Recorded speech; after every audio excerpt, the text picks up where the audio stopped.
You shouldn't be up here this late. I could tell you the same thing, Ominous. Please don't tell me that you're thinking about jumping. What is it to you? Oh, nothing, but you would ruin that happy end-of-year atmosphere for everyone. How ignorant of me. Also, students dying on castle grounds cause a lot of paperwork. I wouldn't hear the end of it during summer whenever Black visits my father. And he visits quite a lot. So I would appreciate if I didn't have to hear the headmaster's complaints for an entire summer. I didn't know you were heading home this summer. I wouldn't call it home.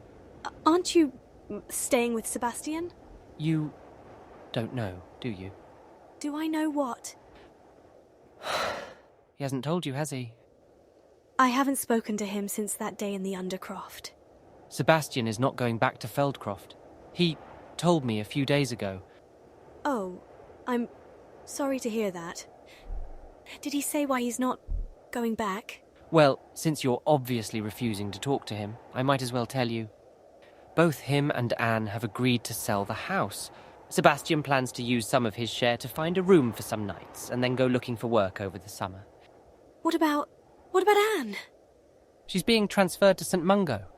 Oh, Merlin, don't tell me Is she going to... No. In fact, her condition is becoming more stable. The pain attacks are coming much less frequent than before, and she says she feels better altogether. They've decided to give it another try with the healers at St. Mungo. That's great news. Indeed. Though no one knows why her condition changed. Sebastian claims it's because Solomon is no longer there to talk her into believing there is no cure. You disagree? Both me and Anne. That's just Sebastian trying to justify what he has done. They got into a big fight again, and Anne ultimately told him that she no longer wants to see him or even so much hear from him. She hasn't forgiven him. And so haven't I. And since you're avoiding him, I'm guessing the same counts for you. Indeed. Dark times ahead for our friend, then. He had it coming. Ha! That's pretty harsh, coming from the person who has defended him, lied for him, and kept me from sending him to Azkaban.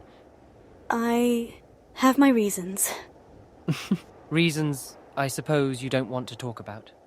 You always were the smart one. Smart enough to realize the two of you weren't only out on missions for finding a cure. Whatever it was you were doing, I'm sure it was important. And I have a feeling that it also connects to the sudden passing of our beloved Professor Fig. In any case, I'm very sorry. I know you were close. I'm fine. You're not really thinking about jumping, are you? I thought it was nothing to you. Ending your life is your business. But since I'm the only other person up here, you're putting me into the predicament of being forced to rescue you. And since I am blind and soft, I doubt that I would be able to pull you back up. Oh, I'm sorry about being so detrimental to your honor as a knight in shining armor. Marion, please wait. You would make a lot of people very sad. Sebastian on top of all. What?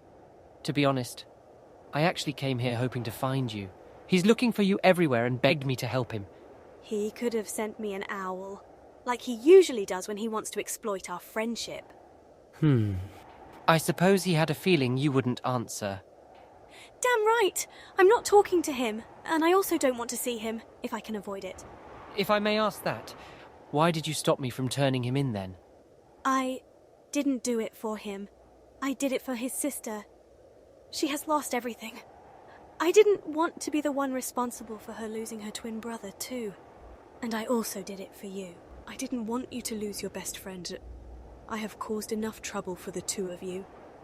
I'm not holding you accountable for what happened, if that's what you're worried about. How can you not? I lied to you and abused your trust. If it hadn't been for me... If it hadn't been for you, all of us would be dead and this place would be gone. That is, if you want to believe the whispers around the school these days. They are calling you the heroine of Hogwarts. They are wrong.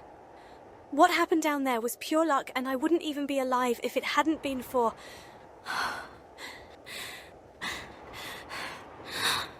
Merlin, are you crying? No. You're going to have to try again if you want to fool the blind kid. How? I know the scent of tears. I'm sorry if I said something to upset you. You didn't. Then please tell me what I can do to make you stop. There's nothing you can do, Ominis. Nothing anyone can do. I am done dragging everybody into demise with me. Just leave. I'm afraid I can't leave you. Not in the state you are in, and not on top of the castle's highest tower. Oh, for Merlin's sake, I'm not going to jump! I'd rather not rely on your word for that. You are not alone, Marion.